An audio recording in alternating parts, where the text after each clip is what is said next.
All right, we're going to ask Dennis Riordan to talk about some cases. I'm going to talk about a few, and we'll certainly take your questions. I'm going to talk about some procedural cases, which ordinarily might be as interesting as watching paint dry. So let me put it in context why this is this area is so critical and important. I think that there's a consensus in society today that didn't exist 20 years ago, that people, innocent people, are convicted and sentenced to prison, and in certain instances have been sentenced to die.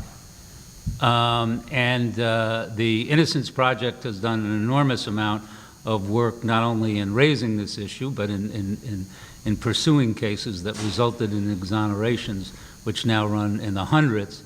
And when you do a factor, and you factor in that hopefully the percentage of cases in which that's true is quite small, if you multiply a percentage as small as 3 or 4% by the number of people who are confined, you get into tens of thousands of people and some meaningful proportion of people who might be on death row. So when you think about exonerating the innocent, by definition, that process does not happen during the normal judicial process, that is to say, trial and appeal. We talk about the fact that if you have a trial and are convicted, if your conviction is affirmed on appeal, that the judgment is final. If you're acquitted or not convicted, or your conviction is reversed, fine. The normal judicial process has taken care of it. But by definition, in all of these exoneration cases, you're talking about people whose judgment has become final. The basis for challenging that judgment arises and is realized and is developed only when their judgment is final. So what that means is what becomes enormously important is the existence of procedural vehicles to deal with these injustices outside what we think of the normal judicial process, outside the trial and direct appeal context, what we call collateral attacks. And what is of great encouragement is that in recent years, prosecutorial offices around the country, I know that there's an active one, I believe, in Los Angeles, have developed exoneration departments, a division which will actually consider whether a conviction has been wrongly obtained and in an appropriate instance, move the court to vacate it.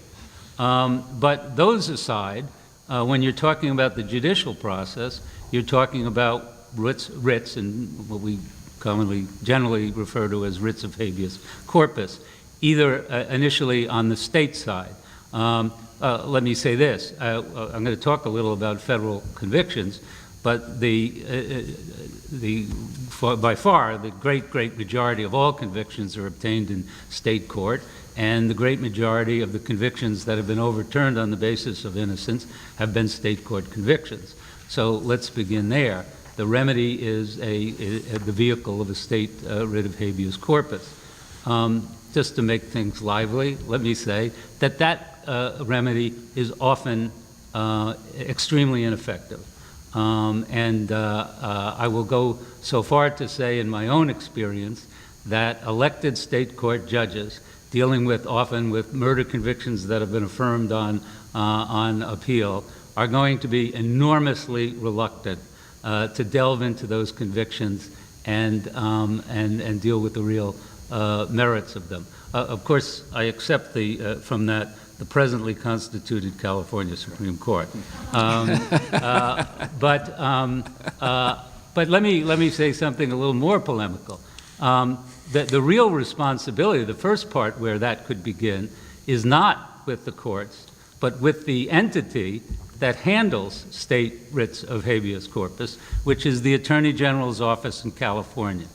In my experience, California has had a series of Democratic and liberal attorney generals who operate on a certain principle.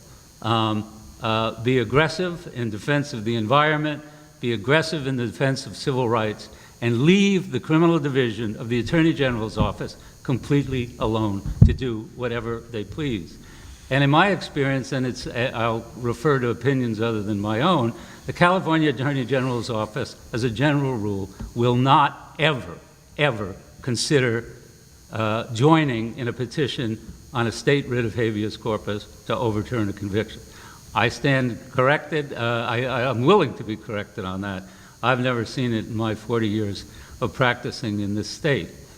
What that means is that the reality is that unless these cases can get in some meaningful way to federal court on a writ of habeas corpus, they are often going to go unattended. And that is where procedure gets so important, because the law that governs whether you can get from state court to federal court on a writ of habeas corpus is about as transparent as string theory in physics. Let me give you an example, and it deals with two doctrines. Retroactivity, that is, does a decision of the Supreme Court, which may be helpful, is that applicable? Can you raise that in your federal writ of habeas corpus? And default, which even if that decision can be raised, have you defaulted it? That is, it applies to your case, but because you haven't raised it earlier in state court proceedings, you don't get the benefit of it. Here's the sort of complexity. As a general rule, when you're dealing with procedural rules, a new Crawford, the right to cross-examine, a landmark opinion there, other things dealing with Batson or the right discrimination in jury selection and so forth. These are considered procedural rules, and the rule is they may not be retroactively applied to your case if they are new. You would only get to invoke a Supreme Court opinion like that in a collateral context if you could say it really was dictated by prior precedent. And generally, the rule has been that everything is new. That is, when you come to procedural rules, it's never dictated, and you could say, well, the Supreme Court opinion, if it was dictated by it, why did it ever reach the Supreme Court? So you have a very, very difficult time applying helpful new rules in federal habeas corpus under what's called the Teague doctrine. But then, however, there is a rule that says that there's a difference between procedural rules and substantive rules. And that's the heart of what I'm going to talk about today. What's a substantive rule? A substantive rule declares that something that you were convicted of is essentially no longer a crime. It's not a crime anymore. There's a declaration that it's not a crime, it never was a crime, or it's not a crime now. Now, the rule is that unlike procedure, when something has been declared to not be criminal, that is retroactive. And so both in federal habeas corpus proceedings, both under 2254, state prisoners coming into federal court, 2255, federal prisoners attacking their convictions collaterally through habeas corpus, a new procedural rule applies retroactively. However, that doesn't mean you get to invoke it, because you may have defaulted it. How do you default it? Well, you didn't raise that claim under that substantive rule in your state case or in your direct federal case. However, the exception to that is that if the rule is new, it's a new substantive rule, then you get past these various default doctrines, you can invoke it. Well, you may not be surprised to hear that for a while now, it's been heads I win, tails you lose, in the sense that when you're talking about Teague doctrine, everything is new, and therefore you can't raise these procedural rules. When you're talking about default rules, nothing is new. It was all out there. It could have been raised by you earlier. Therefore, you can't raise it. And so that is the sort of context in which I'm going to talk about a couple of decisions, recent decisions of the Supreme Court, first the substantive and the procedural ones, because there's been two very important substantive decisions. In the Miller case, Miller v. Alabama, the Supreme Court decided that it was unconstitutional for juveniles, essentially for juveniles to be sentenced to life without prison terms. And it basically said that's a substantive rule. It's not that the crime isn't a crime, but the crime of life without the possibility of parole has now been voided. So that was considered a substantive rule. Secondly, and there's been a great deal of attention to this, the United States Supreme Court, in a case called Johnson, declared that that a provision of the Career Criminal Act, a particular provision, the residual clause, was unconstitutional and void. Well, there were many, many, many people in federal prison who've been sentenced to 15-year terms under that provision. And so what became very important was, okay, these are substantive rules, they're new substantive rules, can people take advantage of them? In other words, can they get by these default rules that would say, even if it's new and retroactive, you still can't invoke it because you failed to invoke it at an early point in the proceeding. And that's a prelude to mentioning talking about a case called Montgomery versus Louisiana. Because in Montgomery versus Louisiana, a inmate who had served 40 years, having been sentenced to life without the possibility of parole in Louisiana on a life without a sentence, came into court and said, well, under Miller, I should no longer have a life without possibility of parole sentence. And the Supreme Court and the state court said, no, you're in our state habeas corpus system. We don't observe that. We're not going to honor it, okay? The Supreme Court may have declared that unconstitutional.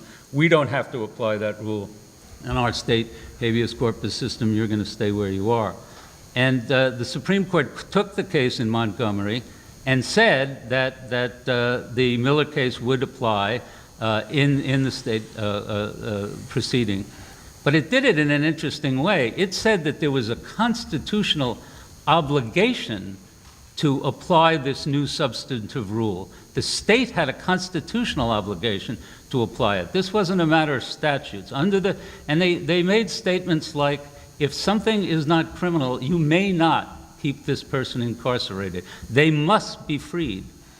Well, if it's constitutional, and there's that obligation to apply it retroactively in this sense, that suggests that all of these other default rules that I've talked about and the complexities have to go by the wayside, because they're all either judge-made or statutory. So there's a real, and I'll refer to the context in which we're raising this in the Second Circuit, there is a real argument about whether Montgomery is a really landmark decision that could wipe out a lot of these procedural obstacles to raising new Supreme Court decisions, which are substantive rules, in both state and federal collateral proceedings. Secondly, the Supreme Court, having decided in the Johnson case that the residual clause of the Career Criminal Act was too vague, was unconstitutional as vague, then this year confronted the question again of who gets to invoke that. Are we going to say, yes, it's retroactively applicable, but a lot of you people can't raise it because you didn't raise it beforehand? And the response to that was the Justice Department actually didn't contest it. The Justice Department said, we are going to allow those people who arguably defaulted their claims, because one of the things about the Career Criminal Act is Justice Scalia had written about 3 opinions beforehand saying that it was unconstitutionally vague. So you could argue that everybody should have been on notice that this was coming and they should have raised it, and if they didn't raise it in time, they've defaulted it. And the Justice Department has basically said they won't invoke the default rules, and inmates now in hundreds of cases are pursuing attacks on their 15-year sentences under the Career Criminal Act. But to link this up to something, a substantive decision which hasn't been handed down, but might be, which is of great interest, particularly in the financial community. As some of you may be aware, the Second Circuit a year or two ago in the Newman case changed the definition of insider trading. Insider trading is not statutorily defined. It's always been judge-made. And they basically, without getting into the details of it, said that, that the prior rule that insider trading can be information obtained by friendship was wrong. It has to be information obtained in exchange for a potential financial benefit. That had enormous consequences, potentially, particularly in the Second Circuit, where most of these insider trader cases are coming from. There was a very well-known judge, controversial, very bright, but brash as well, Jed Rakoff, who really did not share the Second Circuit's opinion about this change in Newman. And lo and behold, Judge Rakoff, who was bound by Newman, sitting as his district court judge in New York, sat pro tem on the Ninth Circuit in San Francisco and issued an opinion which everyone, I think, would agree is inconsistent with the Second Circuit's opinion in Newman. The government in the Newman case asked the Supreme Court to take and reverse the Newman decision. They declined certiorari. However, they have granted certiorari over the Ninth Circuit's opinion in Salmon, written by Judge Rakoff, which will be argued in the first week in October. And Dennis, just for the record, we're inviting Judge Rakoff back to the Ninth Circuit again. Anytime I think he's already been back. He's welcome. What may occur is that the Newman rule, which is a new substantive rule, could become nationwide. We'll see what the Supreme Court has to say with it about it. But we've got a case now pending in the Second Circuit for oral argument soon, in which a defendant tried before Judge Rakoff was convicted of insider trading, sentenced to a couple of years in prison, and during the course of that, Newman came down. We brought a 2255 in front of Judge Rakoff saying you should apply this retroactively.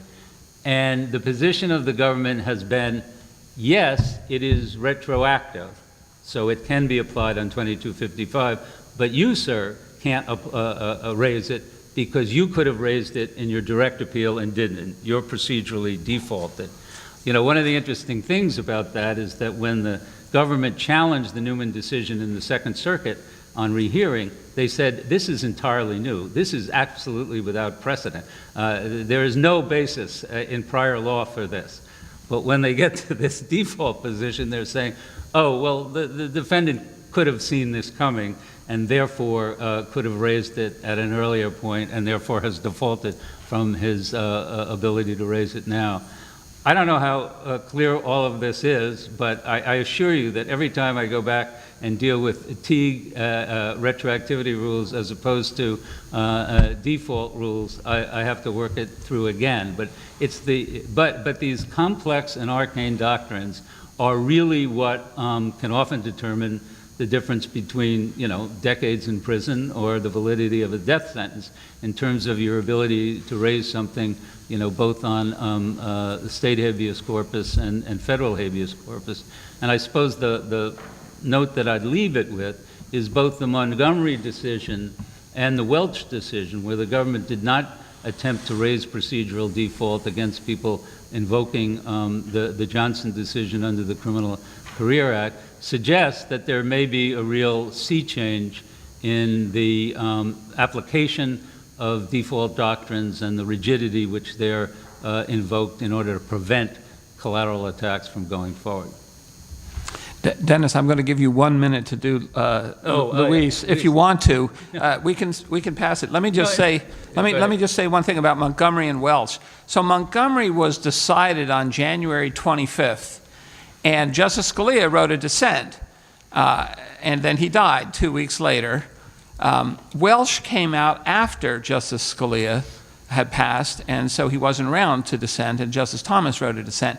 If you read those two dissents, you read the dissent in Montgomery and the dissent in Welch, both cases involve this idea of retroactivity and Teague and when are they going to apply, and they're different in certain regards. You'll see the difference that Justice Scalia's absence makes. Justice Scalia says things in Montgomery such as, This is a conscription into federal service of state post-conviction courts, which is nothing short of astonishing. The court has misappropriated precedent based on data and dicta cherry-picking and a sleight of hand. No principle of equal protection requires that criminal law of all ages should be the same, etc. That's his dissent in Montgomery. That's just not there for the Welsh case. So it's just an interesting contrast in opinion writing. Let me just say one thing about Luis, and it's less about the holding in it than the nuggets within it that I find interesting. This was a case in which the court considered whether the government could seize assets before a conviction, before trial. They clearly are entitled to when the assets have been obtained as a result of the crime or traceable to the charged crime. But there was a provision that said they could also seize property of equivalent value, that is, property that wasn't traceable to the charged offense. And the issue that the court dealt with was whether that was constitutional. It struck that statute. Any time a statutory provision is struck, it's a big deal. But the interesting thing to me is the basis on which they did it. They said it's unconstitutional because it impedes the Sixth Amendment right to hire counsel. If they seize the assets that aren't related to the crimes that you committed, then you're not going to be able to get a lawyer. And to me, I think that the future use of this may be that Luis is probably the case since Gideon, which it cites at great length, which is most elegiac about the Sixth Amendment right to counsel, written by Justice Roberts, I believe, who has said this in other contexts. Judge Breyer announced the verdict. But if you look at the quotes about the importance of the Sixth Amendment and the role that it plays in the system, if you've got any Sixth Amendment cases, you might not be looking for the best support in cases about seized assets. But the language there is extremely powerful. And the other interesting thing is the fifth vote in Luis is provided by Judge Thomas, who writes a concurrence rather than a dissent or joining the majority opinion, because he thinks that the majority is weak on the Sixth Amendment. They're not sufficiently absolutist in the notion that you could possibly infringe through this measure on the Sixth Amendment right to counsel. So I read it more for the interest and impact it has on its definition and scope of the Sixth Amendment than merely on the assets issue itself. Right. The other interesting thing about Luis, it says basically you can't seize somebody's untainted assets because the Sixth Amendment right to chosen counsel is very important, and people should be allowed to use their assets not tainted by the crime for that. Even though after conviction, the government might be able to go after those assets as substitute assets. The question could be asked, and I was on a panel with Jeff Fisher, who teaches at Stanford and has argued a lot of cases in the court. The question could be asked, why is it just the Sixth Amendment? What if you really need your money to further your First Amendment interests, your religious interests, your other interests that you may have under the Constitution? Why is the Sixth Amendment any more important than that? Untainted assets should never be seizable, is the argument. And there's a lot in this case. So those of you who deal with these sorts of cases with asset forfeiture, there's a lot in this case for asset forfeiture law. Some people would say cynically, well, it's just judges and lawyers protecting their own. So the Sixth Amendment right to counsel gets special protection. But I would never be that cynical. I'm going to talk to you just about